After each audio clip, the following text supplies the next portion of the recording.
You're listening to the Rude Horror Podcast with your host, Marcus Rude.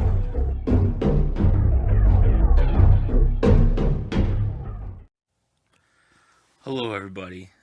Welcome to the Rude Horror Podcast. This is our very first episode, and just want to clarify, this is not going to be just about movies, but this first episode we are going to talk about Lucio Fulci's Enigma from 1987. So this first episode we will be talking about a horror movie, but just want to clarify that this podcast is not going to be just about horror movies. We're going to talk about all kinds of stuff that's horror related.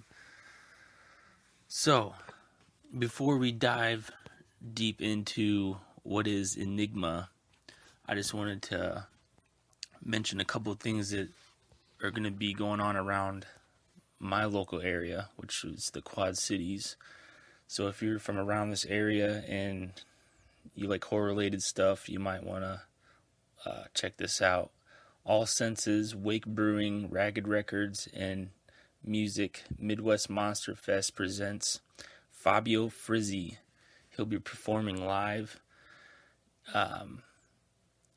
score to The Beyond, and then followed by a set of Frizzi to Fulci at the Rock Island Brewing Company in Rock Island, Illinois. Sunday, November 17th, 8 o'clock at night. It is 18 and older. Door is at 7 o'clock, and then the show will start at 8. So that's going to be a not to miss show. Fabio Frizzi has done a few scores to Lucio Fulci's films. Ironically, he will not be the composer to Enigma, but nonetheless, he's done a few, like City of the Living Dead, The Beyond, just, some other ones, Zombie or Zombie 2, however you want to say. So that's going to be an awesome show. And then also I wanted to mention 36 Horror Films and Midwest Monster Fest will be presenting 12 Hours of Terror 7. This is their 7th time. Once a year around Halloween time, or October I should say, they do 12 Hours of Terror, which is 12 hours of horror movies. This will take place at Roz Talks in Rock Island, Illinois, Sunday, October 27th, from 11 a.m. to 11 p.m. Some of the films are Spider Baby, or The Maddest Story Ever Told, whatever title you prefer. A Trilogy of Terror, Dog Soldiers, Cemetery Man. More films are to be announced, but those are the ones that they are letting everybody know off the bat what they're going to be showing. I went to one time. I didn't stay the full 12 hours, but I did get to see some films, and it's a pretty good time. Once a month, they put on the free horror movie night at Rostock. So if you can't make it to this one, next month they're going to be having something else going on. So always be on the lookout for those. I mean, the admission is pretty good. I mean, it's free. You just show up there and you get in. You get to watch all these awesome cult movies.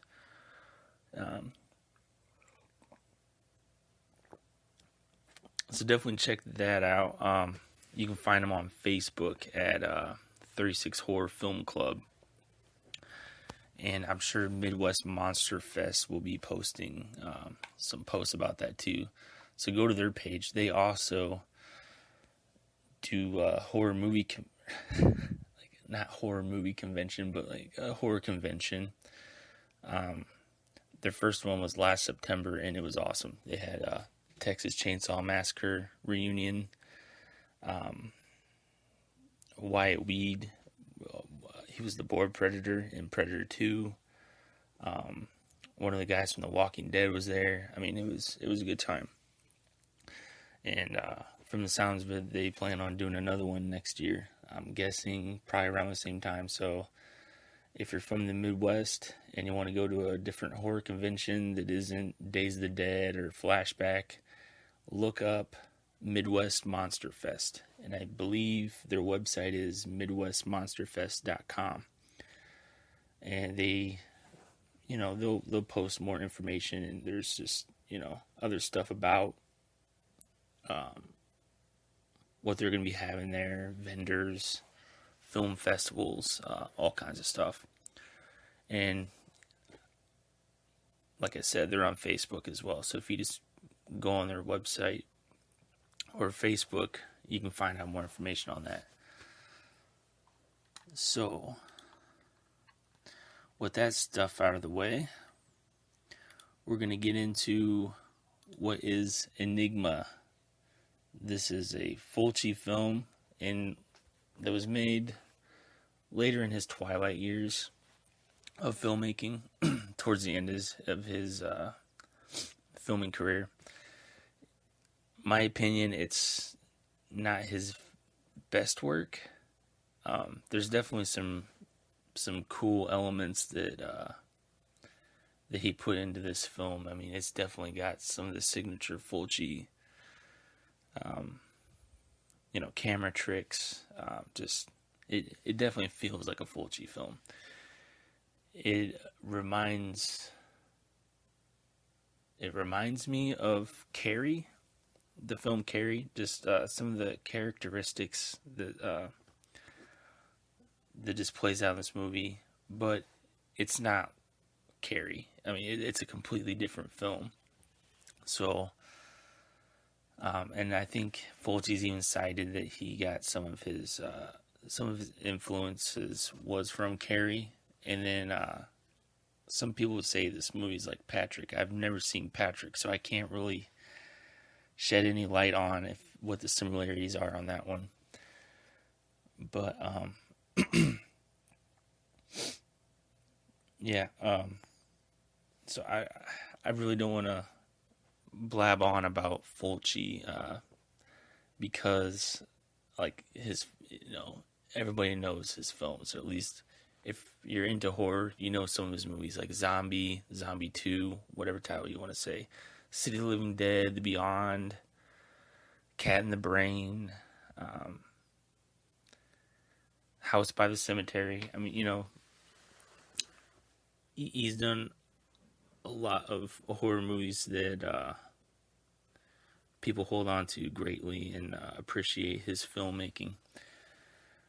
And then, let's see. The film was written by Fulci and Giorgio Mariuzzo, which Mariuzzo helped write The Beyond and House by the Cemetery as well. And like I said earlier, Fabio Frizzi did not do the score of this film, but Carlo Maria Cordio did the composing to this movie. And if you're not familiar with his work, he did soundtracks for Troll 2, Pieces, Absurd, The Curse 2, Witchery, Crawlers, aka Troll 3, if you want to add that into that series. Bruno Mattei's Shocking Dark, aka Italian Terminator. That's what I call it.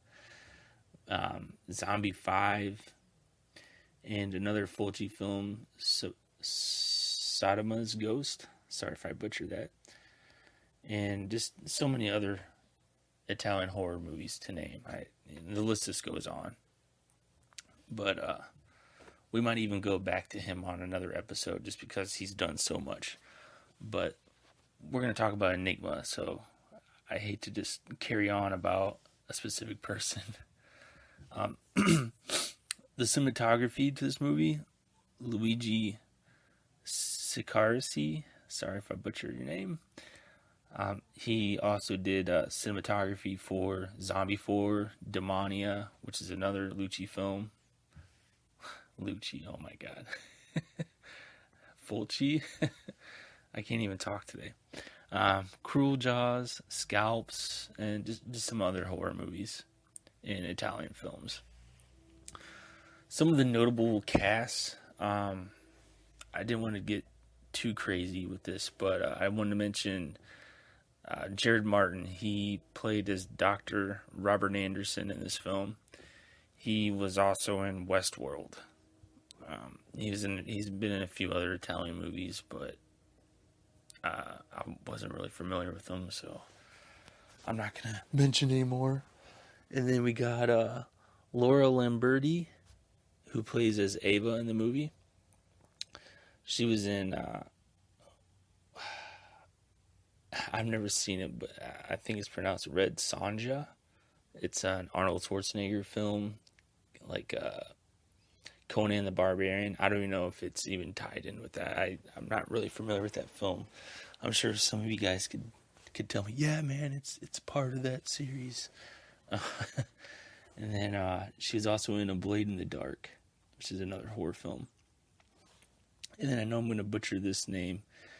Her name is Yuli Holler. Sorry. She plays as Jenny Clark in this film, and she was also in Zombie 3. So that's why I wanted to mention her, because of the tie-ins with her, Fulci's films.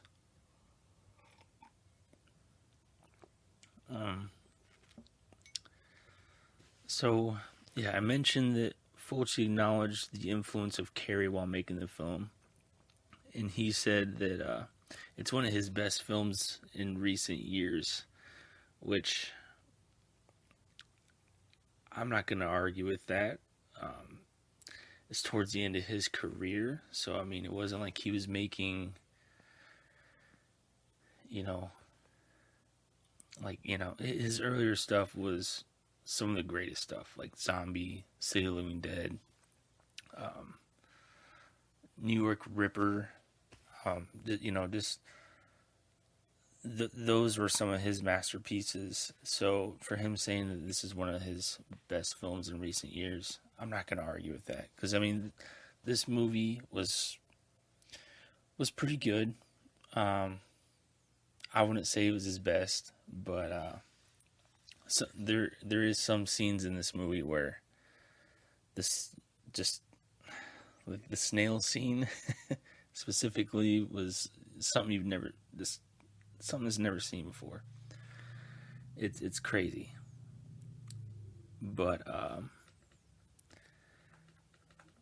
yeah, so Enigma was shot in Sarajevo, and which is not in the United States.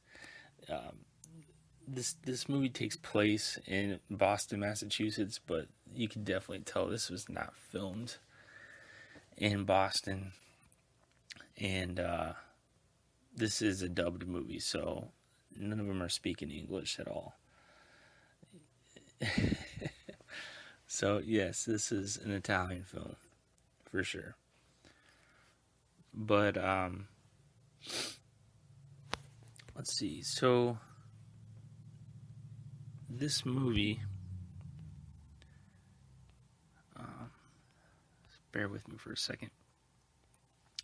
This movie you can find on Amazon Prime. I did find a version on YouTube. There's actually a couple versions with different languages. But, and then physical copies, I don't know. Those are kind of harder to find. So I was just able to find a streaming version of it. And, yeah, so that's how I watched it. This movie got a 19% on Rotten Tomatoes. Letterboxd gave it a 2.6 out of 5. And then IMDb gave it a 5 out of 10. So it's it's about a 50% viewers likability. I don't know. I don't know what I'm trying to say. It's about a 50-50 chance people will like it. Some people hate it. Some people love this movie. So it's one of those movies like I wouldn't seek out to buy it if you're just a casual horror fan. This is more for seasoned horror viewers. If you're like a Lucio Fulci completist, you definitely want to have this in your collection. But it's one that you're gonna have to actually search for to find. You can't just go to just a regular video store and just pick this up. You're gonna actually have to probably order this online. But anyways, we're gonna get right into this movie now. So this place, pretty much, this is going to take place at St. Mary's College. It's a boarding school for girls located just outside of Boston. And there's this lonely, unattractive student named Kathy. And she becomes the center of a cruel practical joke penetrated by a gang of students. And so the movie starts out where she is getting dressed up to go on this date, and she's all excited for it. And she's going on this date with, I guess they say he's like a good-looking hunky, he's the gym teacher. So, in today's standards, this is probably something that is not really, I don't know what to say. It's probably not taken well in public, in a public setting. I mean, it's kind of taboo. Like, you're not supposed to be dating your gym teacher. But this movie, they go that far. So they go on this date to like a wooded area, I guess, and she's tricked into going on this date, but when she's over eagerly makes her move on him, like she wants to be with him, and she doesn't know what's about to happen. So she's trying to get onto him, and there's other students in other cars just kind of, I guess, spying on him, or just, they're spying, stalking, like they're in the woods there. It's a big joke, right? So they're in their cars, and then all of a sudden they'd all turn on their lights and start getting out of the car, hooting and hollering and stuff, and just, they're playing a joke on her. And Kathy gets upset. She gets out of the car and is running, crying, and all of a sudden she runs onto this busy street, and then all of a sudden this car just hits her, and she's immediately put into a coma. And then it just kind of goes straight to scene goes straight to a hospital where Kathy's mother's there, and she works for the school, their college, whatever. Is it his college? I want to say it's a college. I don't think it's a high school. Anyways,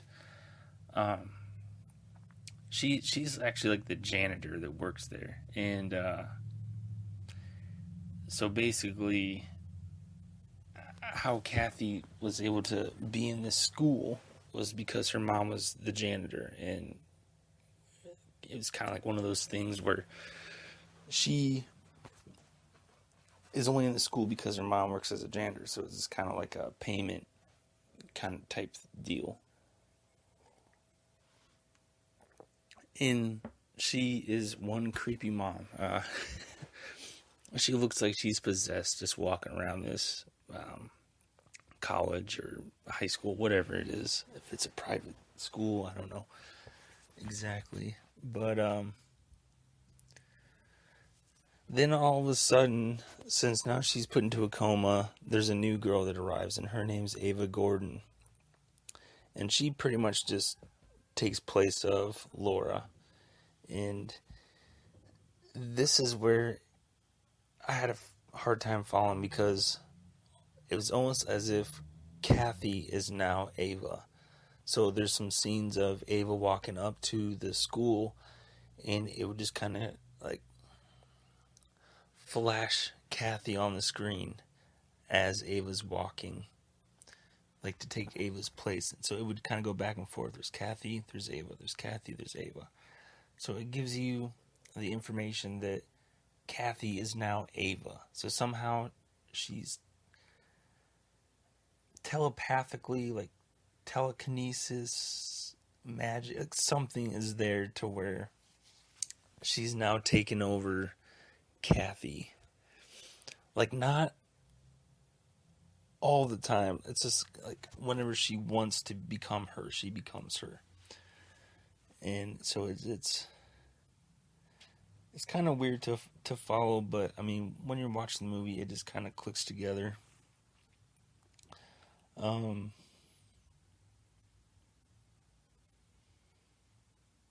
So the first kill is she lures Mr. Vernon, who is the gym teacher, and she lures him to, and this is Ava now, but Kathy is, like I said, is kind of taking over Ava. So Ava gets the gym teacher to a secret rendezvous, and then he is attacked and strangled by his own reflection when it jumps out of a mirror. And then the following morning, the police detectives are on the scene, which the police detective is Lucio Fulci. He is the detective in the movie. And he says that Mr. Vernon had died of a heart attack.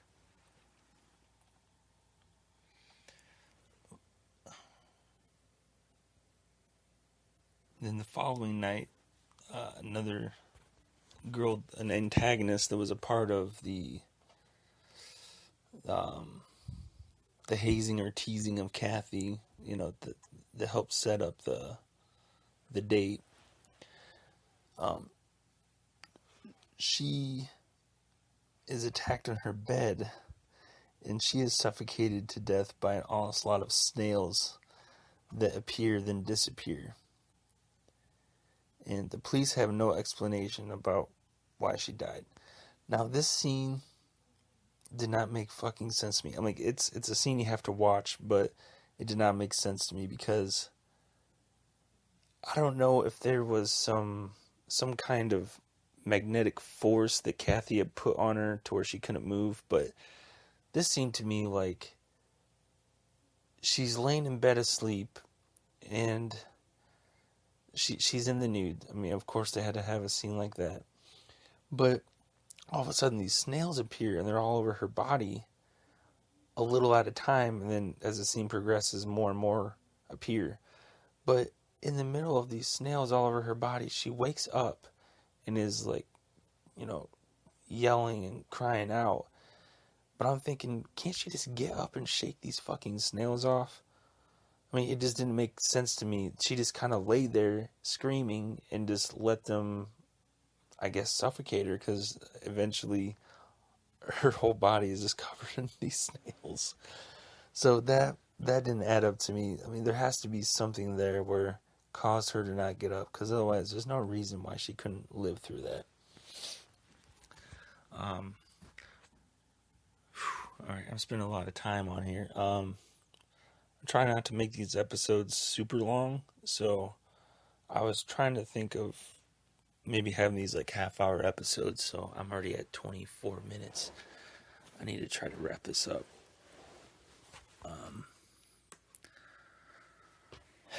So there's a lot of dialogue that happens in between some of the characters in the movie, and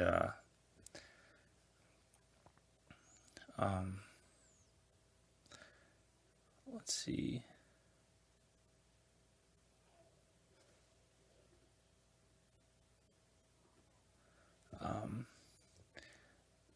Then it kind of goes back to the neurologist that's in charge of Kathy, where she's in a coma. So this is where we see Dr. Robert Anderson, and he notices that Kathy's vital signs are increasing in step with each mysterious deaths that are happening at the school.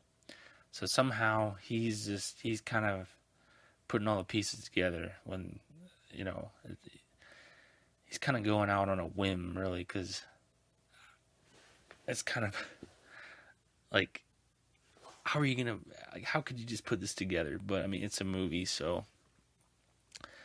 I'm not gonna question its logic. But he can't really make a connection to it, but he just thinks there's something there. And the next morning, Dr. Anderson is called to the school to examine Ava when she has a violent breathing fit during class. During the same time, Kathy's respirator temporarily breaks down, which leads to Ava's respiratory attack. So, again, this is how they're connected too. But nobody makes any connection to it. Afterward, the strange Ava comes on to Dr. Anderson, leading him to ask her on a date, where afterwards she seduces him. During a field trip to a local art gallery, Grace, another one of Kathy's tormentors, returns to the gallery, in which closes to search for a valuable piece of jewelry that she had left behind on the visit. So she comes back later after hours to try to find it. And then this is where a marble statue comes to life and falls down on her, and he crushes her to death. But as he came to life, he kind of grabs her and crushes her with his arm. So it was kind of cool to see a statue come to life. I did want to say there was a really cool cinematic scene during that where she's looking up and this painting is dripping out blood through the painting, and it just looks cool how the blood is dripping through. So I did like that. And then Dr. Anderson starts to become more apprehensive about the intense Ava. So one evening he suffers a horrible nightmare as she kills him after sex. Then he's relieved when Ava's mother arrives at the school to take her home for some rest. So, it didn't really actually happen. He was dreaming it, but it was pretty intense for him. Then Ava begins to write obsessive love notes to him, but he brushes them off. Soon, Anderson becomes involved with another girl named Jenny Clark, who is Yuli Reinhalder from Zombie 3. The only student who shows him any remorse for the prank gone wrong against Kathy. Then Ava runs away from home and returns to school after dark. Ava sets her eyes on Kim, one of Kathy's cruelest tormentors. As Kathy is preparing to meet her boyfriend Tim for a date, Ava makes Kim see horrific visions of Tim being decapitated at every turn. And this scene was kind of confusing because she sees her boyfriend's head get decapitated, and the special effects are pretty cool, but it makes sense that she was making her see him in visions, because she saw him, she would shriek and then run out the other door, and she would go to another room and it would be the same guy there, the same Tim was there in 4 or 5 different rooms. So, and at first I thought, are those different people? Because it looks like the same freaking body. But apparently it was just visions, and Ava was just tormenting her. So that's where it makes sense. And then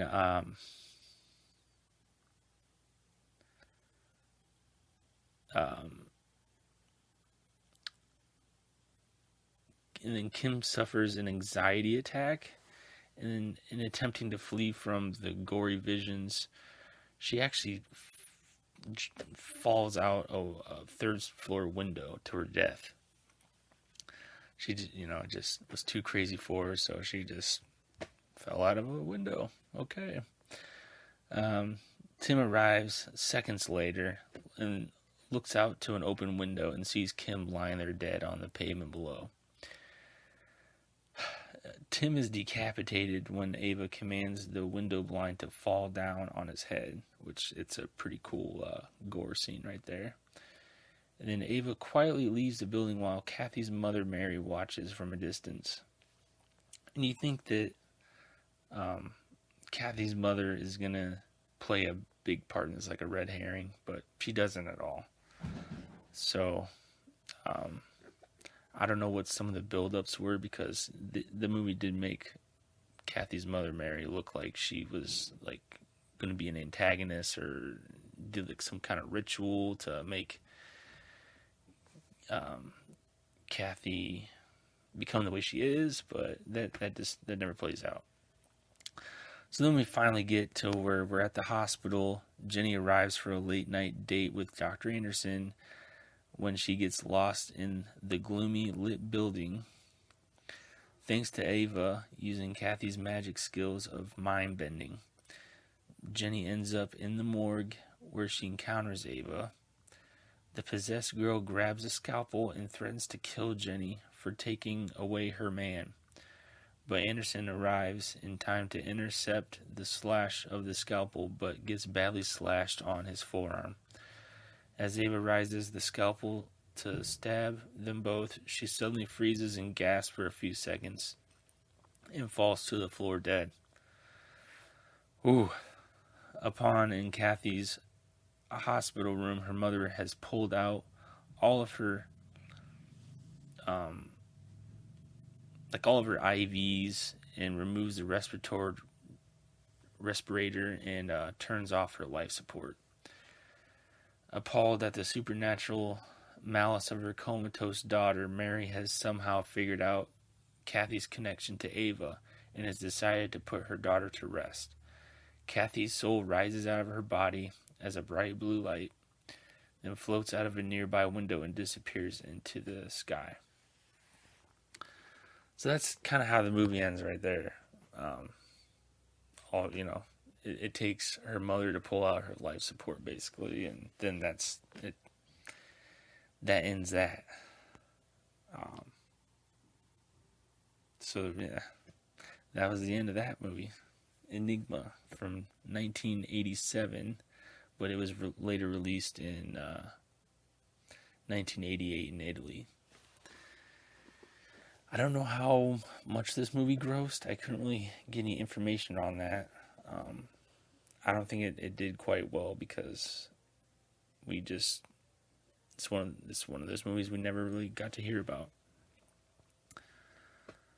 And I think that's about it. I originally planned on doing 2 episodes, like a double feature. I was going to do the last horror film on this episode, but I think I'm just going to do this film for this episode, and then I will film the last horror film for our next episode. So, I hope you guys liked this. Like I said, it's my first episode, so I plan on getting better at this too. So I know there's some parts I kind of stalled on this. I apologize for that.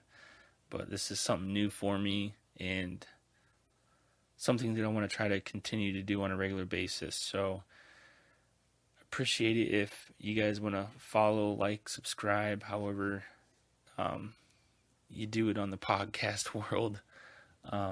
If you want to email me at rudehorror@gmail.com, just email me for future topics, or even just